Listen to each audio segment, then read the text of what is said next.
DreAllDay.com. Dre Baldwin, DreAllDay.com. Topic of this video is anxiety versus anticipation. And actually, I'll tell you up front, these are actually the same thing. It's just a matter of how we choose to label things and how we're allowing our brain to work. And key distinction I want you to catch there is how we're allowing our brain to work, because we have full control over our brains and the way that we think. And this is really about when we're considering the future.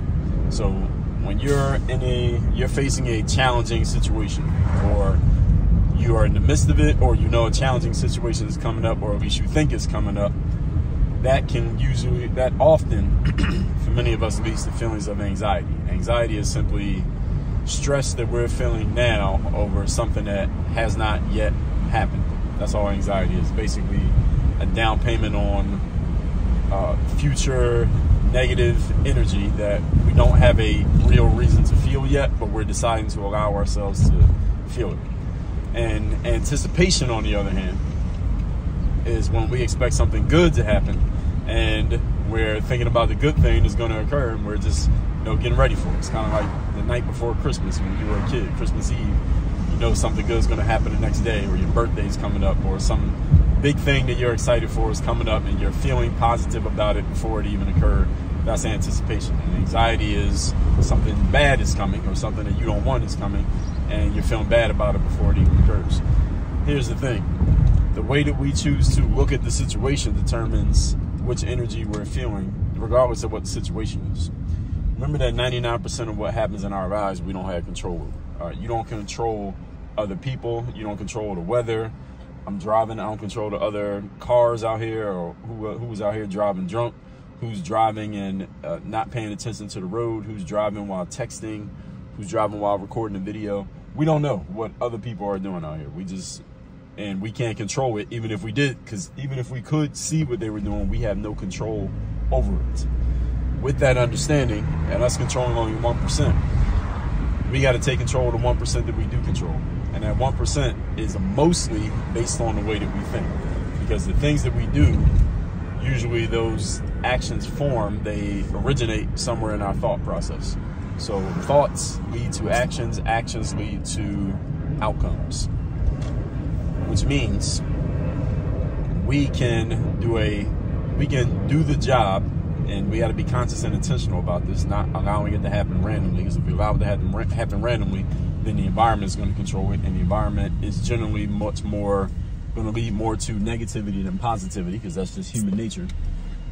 We have to consciously control it and condition our minds to think positively about the things that we do want, rather than thinking negatively about the things that we don't want. Now that seems pretty trite and simple. Most people will listen to that and say, okay, Dre, I get that. That's pretty much common sense, what a lot of people say. That's common sense. You should just think positively instead of thinking negatively. Well, you may consider it to be common sense, but as we all know, common sense ain't that common.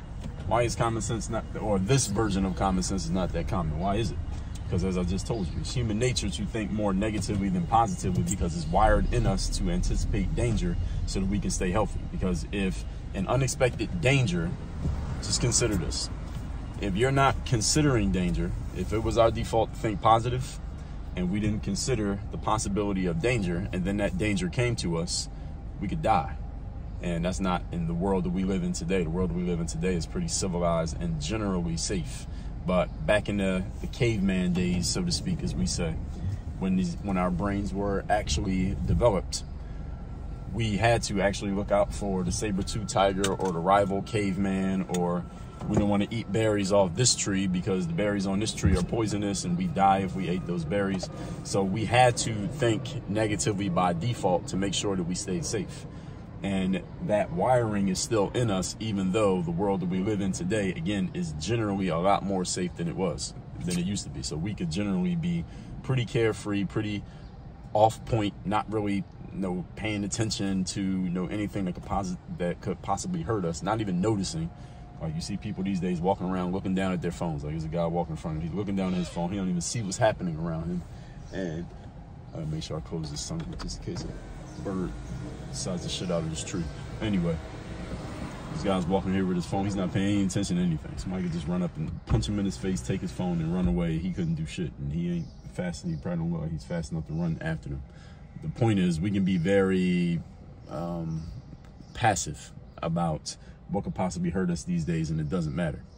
But we still have this wiring in us, which means we naturally default to the negative. So when you leave your mind to its defaults, you're going to default to the negative, because if something positive was to happen to you randomly that you were not expecting or thinking about, it doesn't hurt you. It's good that it happened, but it can't hurt you. It can't kill you. You can't lose your life if something negative randomly happens, but you can lose your life if something positive randomly happens. That's why you have to be conscious and intentional about conditioning your brain to think positive for what you want. Now, why does that matter? Why does it matter if you think positive or you think negative? What's the difference in the actual outcome? Because, I mean, many of you know as well as I do, just because you're thinking about something doesn't mean it's actually going to happen. Does it have any effect whatsoever? So those are two different things, two different questions. Thinking about something does not necessarily make it happen. That is true. At the same time, your brain is the most powerful tool that you have access to, and the most powerful tool that you have control over. So when you are thinking positively and anticipating something, you have to understand that there are actual magnetic electrical waves of energy that are coming out of you. All right, you ever meet a person and you can just feel their energy, whether it was positive, negative, whatever it is, whatever way you want to describe another person's energy. You ever just felt a person's energy? You could just tell, like, is something is good about this person, something is bad about this person, I don't trust this person looks like they're going to be somebody. And you ever felt that energy in a person? Of course you have. And understand, other people feel that energy in you. That energy is a real thing. That's not your imagination telling you that I'm feeling something about this person. No, that's real. There's a magnetic wave of energy coming out of every one of us, and that wave of energy is attracting the things that are in connection with the energy that you have. So if you have anticipatory energy of something positive happening, then that magnetic wave is magnetizing positive things to you. And if, on the other hand, you have an anticipatory energy of anxiety and you're concerned or worried about something bad happening, well, guess what? You're attracting those bad things to happen to you, that you're making them more likely to occur because you have that negative energy, because you're putting out those negative waves. So this is a real thing. This is not your imagination, and it does alter the outcomes that happen in our lives. Because again, remember, thoughts, it starts with thoughts, then it goes to actions, and then it goes to outcomes. So we need to be conscious and intentional. And this is something that you can do as a practice every day, conditioning your mind for the positive things that you want. How you do that? Well, think about the positive things that you want to occur in your life that may not even be here yet.